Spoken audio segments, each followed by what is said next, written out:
আসসালামু আলাইকুম। আশা করছি তোমরা সকলেই ভালো আছো। আজকে আমি তোমাদের সাথে কোষ বিভাজন এই অধ্যায়টি শেয়ার করব এবং এখানে কিছু টপিক আমি তোমাদেরকে খুব সহজে বুঝিয়ে দিব। আশা করছি এই ক্লাসটি করার পর তোমাদের অন্য কোনো ক্লাস করার প্রয়োজন হবে না। চলো শুরু করি। এই যে দেখো, কোষ বিভাজন এই জিনিসটা আমরা কি জানি? এখানে কি আছে? এখানে দুটো টপিক আছে, একটা হচ্ছে কোষ, একটা হচ্ছে বিভাজন। ঠিক আছে, এখন কোষ মানে কি? এই যে ধরো, এটা আমাদের হাত, ঠিক আছে? আমাদের হাতটা কি অনেকগুলো কোষ দিয়ে তৈরি, ঠিক না? মানে আমাদের আমাদের হাতটাকে অনেকগুলো কোষ দ্বারা গঠিত। তাহলে কি কোষ কি? জীবের গঠন ও কাজের একক। জীবের গঠন ও কাজের একক। এই যে আমার হাতটা গঠিত হয়েছে, কি দ্বারা গঠিত হয়েছে? কোষ দ্বারা গঠিত হয়েছে। আর এই কোষটা কিভাবে কাজ করছে? বিভাজনের মাধ্যমে এই কোষটা কাজ করছে। তার কারণে আমরা বলতে পারি কোষ কি? জীবের গঠন ও কাজের একক। আর বিভাজন মানে কি? বিভাজন মানে হচ্ছে ভাগ করা। বিভাজন মানে কি? ভাগ করা। তাহলে আমরা কোষ বিভাজনটা কি বুঝতে পারলাম? কোষ বিভাজন মানে হচ্ছে জীবের গঠন ও কাজের একক। ঠিক আছে, এখন দেখো আমরা কোষ বিভাজন কি এই জিনিসটা আসলে আমরা কিভাবে লিখতে পারি? আমরা লিখবো হচ্ছে এমন একটা শারীরবৃত্তীয় প্রক্রিয়া। এটা হচ্ছে একটা কি? শারীরবৃত্তীয় প্রক্রিয়া। তোমরা বইয়ের পাশে সুন্দর করে যদি লিখতে চাও এটা লিখতে পারো। এমন একটি শারীরবৃত্তীয় প্রক্রিয়া, একটি মাতৃকোষ একাধিক অপত্য কোষ তৈরি করে। একটা মাতৃকোষ একাধিক অপত্য কোষ তৈরি করে। এই যে দেখো, এটা হচ্ছে কি একটা কোষ। কি কোষ? মাতৃকোষ। ঠিক আছে, এখন এই মাতৃকোষটা কি বললো? একাধিক অপত্য কোষ তৈরি করে। এখান থেকে কি হলো? একাধিক অপত্য কোষ তৈরি হলো। এদের নাম কি? অপত্য কোষ। এখন অপত্য মানে কি? অপত্য মানে হচ্ছে সন্তান, সন্তান বা নতুন। তাহলে কি দেখতে পেলাম আমরা? মা থেকে কারা আসে? সন্তানরা আসে। তাই আমরা বলতে পারি অপত্য কোষ। তাহলে কি? এমন একটি শারীরবৃত্তীয় প্রক্রিয়া, একটি মাতৃকোষ একাধিক অপত্য কোষ তৈরি করে। ঠিক আছে, এটা হচ্ছে আমরা বলতে পারি কোষ বিভাজন। এখন খেয়াল করে দেখো, উদ্ভিদের ক্ষেত্রে, উদ্ভিদের ক্ষেত্রে ধরো এটা একটা, আমি প্রথমে লিখি তারপর তোমাদেরকে বোঝাই।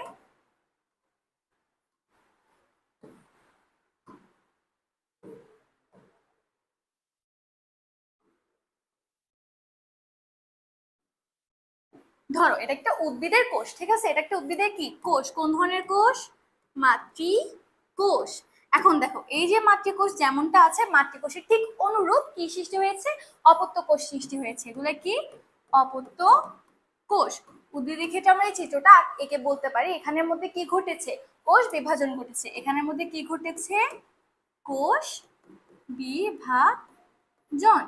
মাতৃকোষ থেকে অপত্য কোষ তৈরি হয়েছে কিসের মাধ্যমে? বিভাজনের মাধ্যমে। আর প্রাণীর ক্ষেত্রে দেখো, ধরো এটা হচ্ছে প্রাণী। প্রাণীর ক্ষেত্রে হচ্ছে, ধরো এটা হলো যে একটা শুক্রাণু। এটা শুক্রাণু কোথা থেকে আসে? এটা হচ্ছে তোমার পুরুষের দেহ থেকে আসে। কোথা থেকে? পুরুষের দেহ থেকে কি আসে? শুক্রাণু আসে। আর এটা হচ্ছে ডিম্বাণু। কি? ডিম্বাণু। এটা কোনখান থেকে আসে?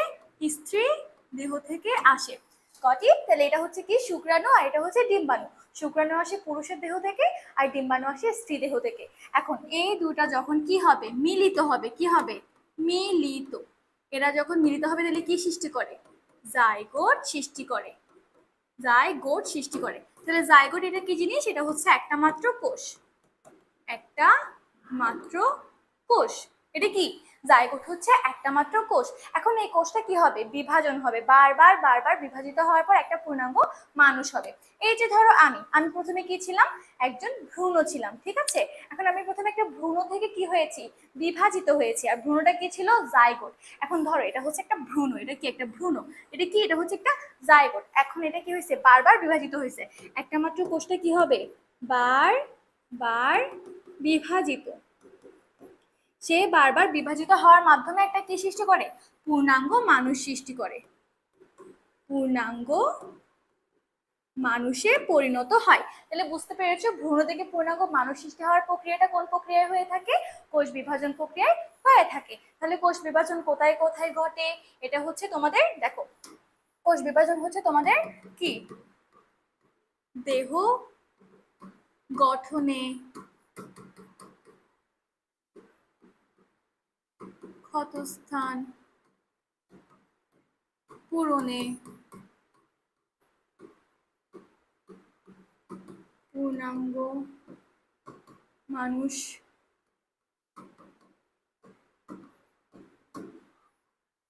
সৃষ্টিতে। তারপর কি লেখা যায়, এই যে দেখো, এই যে ধরো তোমার দেহ গঠনের ক্ষেত্রে কি ভূমিকা পালন করে, কোষ বিভাজনের মাধ্যমে দেহটা গঠন হয় বা দেহ বৃদ্ধি হয়, ঠিক আছে। এরপর ক্ষতস্থান পূরণ, এর মানে কি, এই যে ধরো আমার হাতের মধ্যে কেটে গেল, কেটে যাওয়ার পর কিছুদিন পর কি কেটে যাওয়া স্থানটা আবার সচল হয়ে পূর্ণাঙ্গ হাতে পরিণত হয়। এটা কেন হয়, এটা হচ্ছে কোষ বিভাজনের মাধ্যমে। এবার পূর্ণাঙ্গ মানুষ সৃষ্টিতে আমরা দেখেছিলাম ভ্রূণ থেকে কি বিভাজিত হওয়ার পর একটা পূর্ণাঙ্গ কি মানুষে পরিণত হয়েছে। এইসব কিছু কিভাবে হয়, এইসব কিছু হয় হচ্ছে তোমার কোষ বিভাজনের মাধ্যমে। আশা করছি তোমরা কোষ এবং কোষ বিভাজন এই জিনিসটা বুঝতে পেরেছো। এখন চলো আমরা আসি মাইটোসিসের মধ্যে। আচ্ছা না, আমরা এখন যাব হচ্ছে কোষের প্রকারভেদ। দেখো, কোষের প্রকারভেদ, তাহলে কোষের প্রকারভেদ আমরা জানি তিন প্রকার।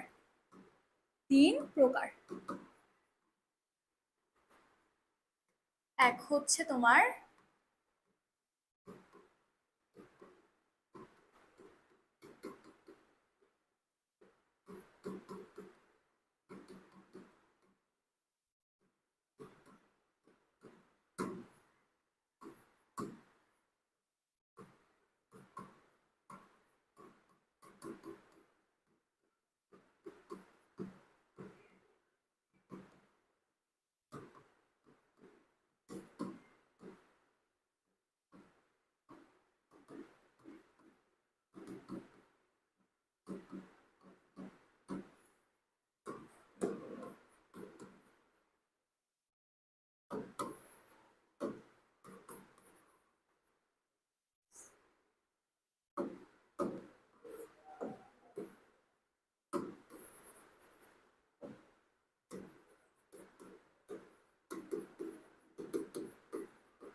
তাহলে লক্ষ্য করো, কোষের প্রকারভেদ কয় প্রকার, তিন প্রকার। একটা হচ্ছে অ্যামাইটোসিস বা দ্বিবিভাজন, আরেকটাকে বলা হয় মাইটোসিস বা সমবিভাজন বা সমীকরণিক বিভাজন। মাইটোসিসের অপর নাম কি, সমবিভাজন বা সমীকরণিক বিভাজন। এরপর মায়োসিসের অপর নাম কি, হ্রাসমূলক বিভাজন। মায়োসিসের অপর নাম কি, হ্রাসমূলক বিভাজন। এখন দেখো, এখন হচ্ছে তোমাদের অ্যামাইটোসিস বা দ্বিবিভাজন, এটা কোথায় ঘটে, এই জিনিসটা হচ্ছে ঘটে তোমার ব্যাকটেরিয়াতে। কোথায় ঘটে, ব্যাকটেরিয়া। এটা কোথায় ঘটে, ব্যাকটেরিয়াতে। এখন ব্যাকটেরিয়া কোন কোষী, ব্যাকটেরিয়া হচ্ছে একটা আদিকোষী। ব্যাকটেরিয়া কোন কোষী, আদিকোষী। এখন আদিকোষী মানে আমরা কি জানি, আদিকোষী মানে হচ্ছে যার সুগঠিত নিউক্লিয়াস নেই। যার কি নেই, নিউক্লিয়াস সুগঠিত নয়। যার নিউক্লিয়াস কি সুগঠিত নয়, যার নিউক্লিয়াস সুগঠিত নয়, অর্থাৎ ব্যাকটেরিয়া হচ্ছে একটা মাত্র কোষ। ব্যাকটেরিয়া কি একটি মাত্র কোষ। তাহলে আমরা কি বলতে পারি, অ্যামাইটোসিস বা দ্বিবিভাজন এটা কোথায় ঘটে, এটা ঘটে ব্যাকটেরিয়াতে। এখন ব্যাকটেরিয়া কোন কোষী, আদিকোষী। আদিকোষী মানে কি, যেখানে তোমার নিউক্লিয়াসটা সুগঠিত হবে না। এরপর হচ্ছে কি, এটা কয় কোষী, এটা হচ্ছে কি এক কোষী বা একটি মাত্র কোষ দ্বারা গঠিত হয়। এই যে দেখো, এখানে একটি মাত্র কোষ দ্বারা যে গঠিত হয়, ধরো এটা হচ্ছে একটা কি ব্যাকটেরিয়া, এটা কি একটা ব্যাকটেরিয়া এবং এটা কয় কোষী, এক কোষী, ঠিক আছে। এখন এটা কি করবে, এটা হচ্ছে বিভাজিত হবে। বিভাজিত হওয়ার পরে কি একটা কোষীটা কি হবে, বিভাজন হয়ে আবার এক কোষী ব্যাকটেরিয়া সৃষ্টি করবে, আবার এক কোষী ব্যাকটেরিয়া সৃষ্টি করবে। এই যে সে একটা কোষ থেকে যে বিভাজিত হয়ে আরো দুইটা কোষ সৃষ্টি করছে, এর মানে কি সে সংখ্যা বাড়াইছে না। এখানে কি হয়েছে, এখানে হচ্ছে তোমার কি হয়েছে, সংখ্যা বৃদ্ধি। সংখ্যা বৃদ্ধি মানে কি, বংশ বৃদ্ধি। বংশ বৃদ্ধি। আশা করছি আমরা এটা বুঝতে পারলাম। এখানে আমরা কি দেখলাম, দ্বিবিভাজন ব্যাকটেরিয়ার মধ্যে হয়। ব্যাকটেরিয়া হচ্ছে একটা আদিকোষী, আদিকোষী মানে যার সুগঠিত নিউক্লিয়াস নেই। আর হচ্ছে এটা হচ্ছে একটা এককোষী, যেহেতু এটা হচ্ছে কি নিজেদের মধ্যে সংখ্যা বৃদ্ধি করে। সংখ্যা বৃদ্ধি মানে বংশ বৃদ্ধি হয়, অর্থাৎ ব্যাকটেরিয়ার বংশ বৃদ্ধি হচ্ছে একটা কোন প্রক্রিয়া, দ্বিবিভাজন বা অ্যামাইটোসিস প্রক্রিয়া। আশা করছি তোমাদের এক নাম্বারটা ক্লিয়ার। এখন দুই নাম্বার কি বলেছে দেখো, মাইটোসিস সমবিভাজন আর হচ্ছে সমীকরণিক বিভাজন। এই জিনিসটা কোথায় ঘটে? এটা ঘটে হচ্ছে উন্নত শ্রেণীর দেহকোষে।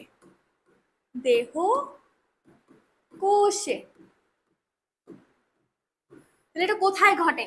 এই যে তোমার মাইটোসিস বা সমীকরণিক বিভাজনটা কোথায় হয়? উন্নত শ্রেণীর দেহকোষে। উন্নত শ্রেণীর দেহকোষ বলতে কি বোঝানো হয়েছে? ধরো উদ্ভিদের দেহ, প্রাণীর দেহ, মানে আমার দেহ, মানুষের দেহ, রাইট? ধরো এখন হচ্ছে আমি একটা হিরো আলমের দেহ থেকে একটা কোষ নিলাম। এটা হচ্ছে কি হিরো আলমের দেহ থেকে নেওয়া একটা কোষ, ঠিক আছে?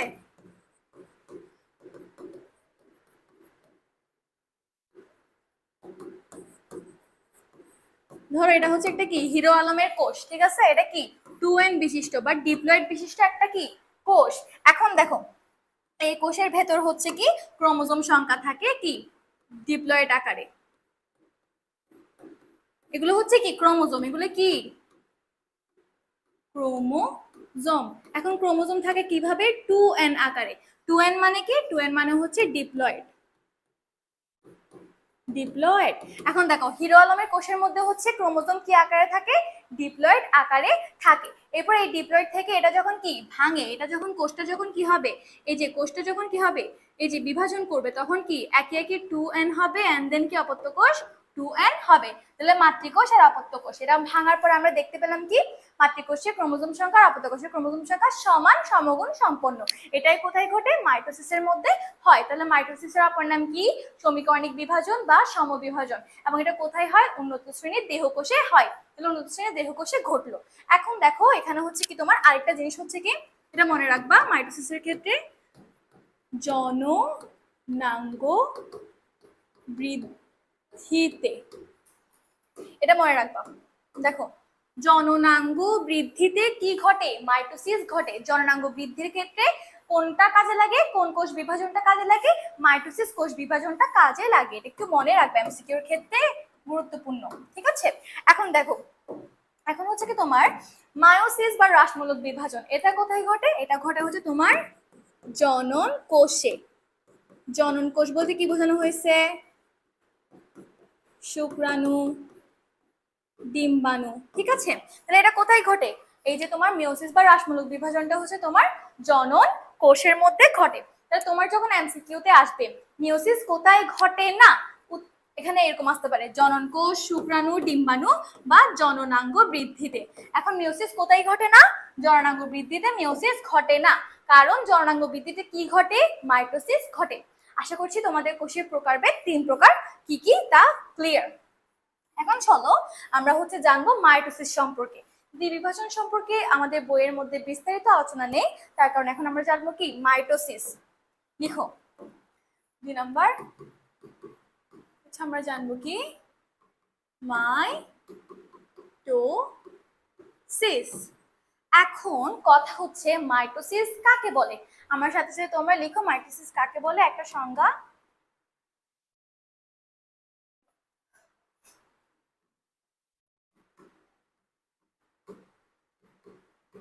মাতৃকোষের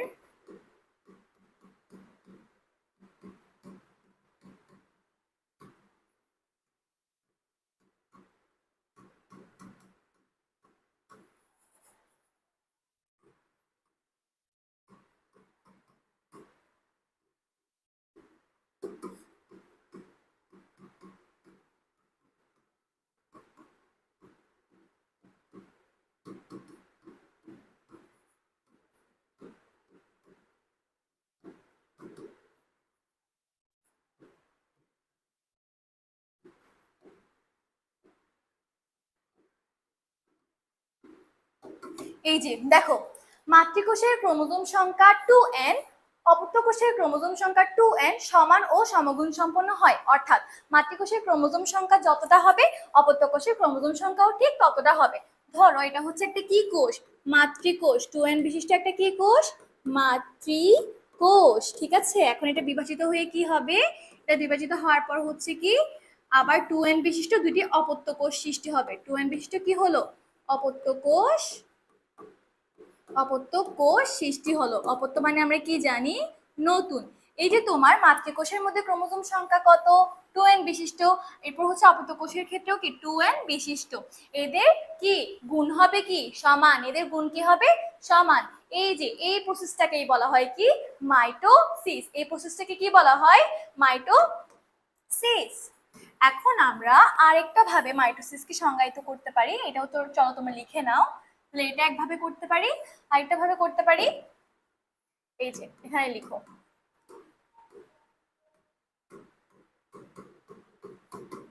এমন একটি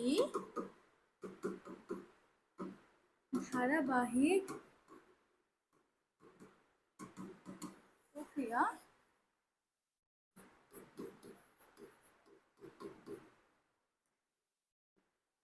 যেখানে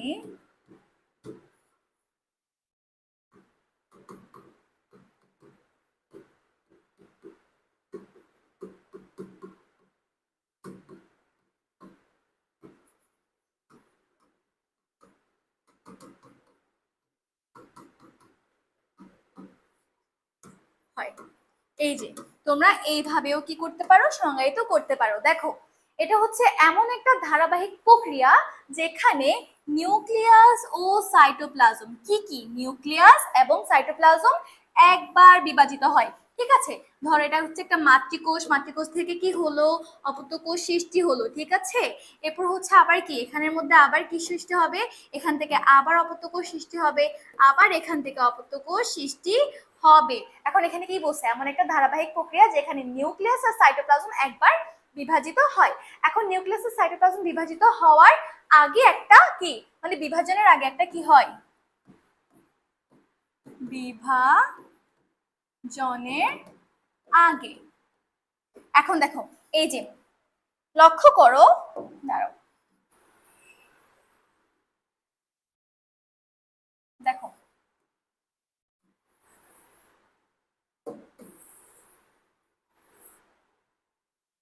এই যে এখানে লক্ষ্য করো, তোমার যখন হচ্ছে কি তোমার মাতৃকোষ থেকে, এই যেটা হচ্ছে কি মাতৃকোষ, মাতৃকোষ থেকে যখন অপত্য কোষ, এই যে অপত্য কোষটা সৃষ্টি হলো তখন এটা খুব সহজে কি বিভাজিত হয়ে গেল। কিন্তু যখন এই দ্বিতীয় নাম্বার কোষ থেকে, এই যে এখান থেকে যখন এখানে তোমার কি অপত্য কোষ সৃষ্টি হবে, এখান থেকে যখন এই ধাপে অপত্য কোষ সৃষ্টি হবে তখন ওরা কি অপত্য কোষটা সৃষ্টি হওয়ার জন্য একটা কি নিবে টাইম নিবে, কি নিবে টাইম নিবে বা সময় নিবে। এখন সময়টা কেন নিবে, সময়টা নিবে হচ্ছে নিউক্লিয়াস প্রস্তুতিমূলক কাজ করার জন্য। সময়টা নিবে কেন, নিউক্লিয়াস প্রস্তুতি মূলক কাজ করবার জন্য। তাহলে দেখো যখন মাতৃকোষ থেকে অপত্য কোষ তৈরি হয় তখন কিন্তু খুব ইজিলি তৈরি হয়ে যায়। আবার যখন এখান থেকে আবার বিভাজিত হবে এই জায়গায় আসবে তখন কি হবে একটু সময় নিবে। এই যে সময় নিবে, কেন সময় নিবে, নিউক্লিয়াস প্রস্তুতিমূলক কাজ করার জন্য সময় নিবে।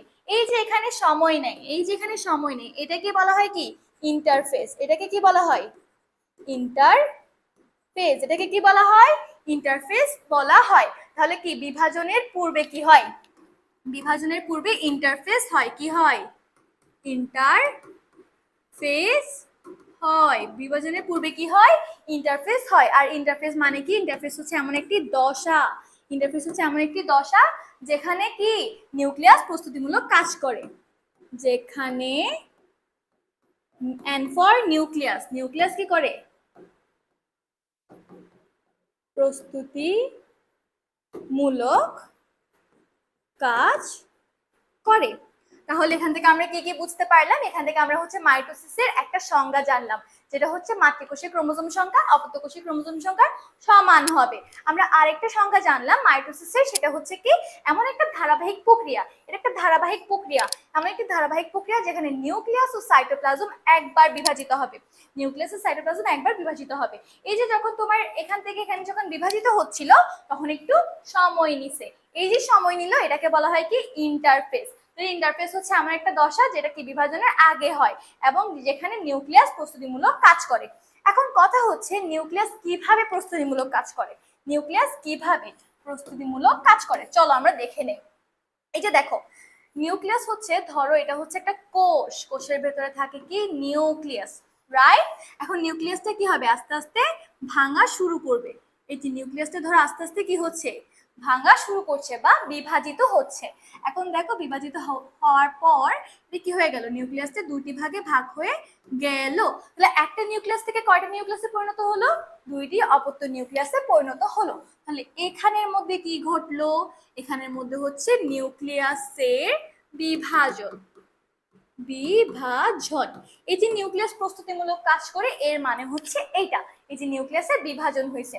এই যে নিউক্লিয়াসের বিভাজন, এটাকে আমরা কি নাম দিতে পারি, ক্যারিওকাইনোসিস। লিখো, ক্যারিওকাইনেসিস।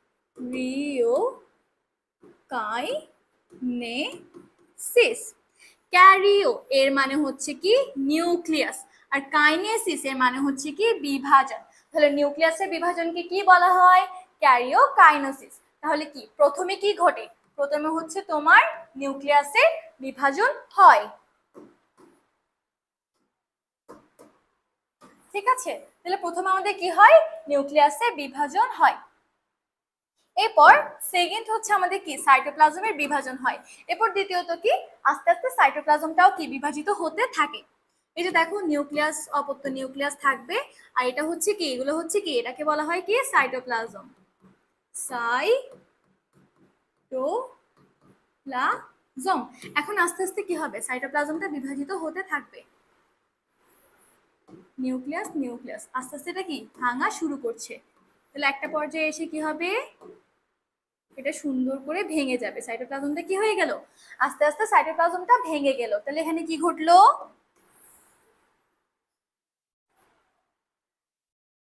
এই যে দেখো এখানে কি ঘটলো, এখানে হচ্ছে তোমার সাইটোপ্লাজমের বিভাজন হচ্ছে। আমি এস লিখছি, এস মানে হচ্ছে সাইটোপ্লাজম, সাইটোপ্লাজমের বিভাজন। বিভাজন, এই যে তোমার সাইটোপ্লাজমের বিভাজন হয়েছে, এটার নাম কি সাইটোকাইনেসিস। নাম কি, সাইটোকাইনেসিস। তাহলে ঠিক, কাইনেসিস মানে কি বিভাজন, আর সাইটো মানে কি সাইটোপ্লাজম। আশা করছি তোমাদের ক্যারিওকাইনেসিস আর সাইটোকাইনেসিস এই দুটো জিনিস বোঝা গেল। তাহলে এটা হচ্ছে শেষ। তাহলে মাইটোসিসের মধ্যে আমরা কি পড়লাম, মাইটোসিসের মধ্যে আমরা পড়লাম মাইটোসিস কাকে বলে, মাইটোসিসের অপর একটা সংজ্ঞা। এবং মাইটোসিস যখন বিভাজন হয় তখন এখানের মধ্যে ইন্টারফেস একটা দশা থাকে, এবং ইন্টারফেস দশার মধ্যে নিউক্লিয়াস প্রস্তুতিমূলক কাজ করে। এরপর হচ্ছে কি, নিউক্লিয়াস কেমনে প্রস্তুতিমূলক কাজ করে, প্রথমে হচ্ছে নিউক্লিয়াসের বিভাজন হয় যাকে বলা হয় ক্যারিওকাইনোসিস, এরপর সাইটোপ্লাজমের বিভাজন হয় যাকে বলা হয় কি সাইটোকাইনোসিস। এখন দেখো এই যে ক্যারিওকাইনোসিস, এই যে তোমার ক্যারিওকাইনোসিস, ক্যারিওকাইনোসিস মানে হচ্ছে নিউক্লিয়াসের বিভাজন। এটা কিন্তু আবার তোমার পাঁচটা উপপর্যায় হয়। কয়টা উপপর্যায় হয়, পাঁচটি উপপর্যায় হয়। তাহলে এটা কয়টা উপপর্যায় হয়ে থাকে, পাঁচটি উপধাপে, কি পাঁচটি উপধাপে ঘটে। তাহলে এটা কয়টি উপধাপে ঘটে, পাঁচটি উপধাপে ঘটে। এখন কি কি দেখো, এক নাম্বার প্রোফেজ, দুই প্রোমেটাফেজ, তিন মেটাফেজ, চার অ্যানোফেজ, পাঁচ টেলোফেজ। তাহলে দেখো ক্যারিওকাইনোসিসটা কয়টা পর্যায়ে মানে ঘটে থাকে, পাঁচটা পর্যায়ে ঘটে থাকে, প্রোফেজ, প্রোমেটাফেজ, মেটাফেজ, অ্যানোফেজ, টেলোফেজ। আশা করছি আমি যতটুকু তোমাদেরকে পড়িয়েছি তোমাদের খুব ভালো করে এই জিনিসটা বোঝা হয়ে গেছে। আর হচ্ছে নেক্সট যদি তোমরা পড়তে চাও প্রোফেজ, প্রোমেটাফেজ, মেটাফেজ, অ্যানোফেজ, আমি হচ্ছে এগুলো হচ্ছে তোমাদেরকে নেক্সট ক্লাসে সুন্দর করে বুঝিয়ে দিব। আশা করছি তোমাদের খুব ভালো লেগেছে, আর অবশ্যই সাবস্ক্রাইব করবা, ফলো করবা। আসসালামু আলাইকুম।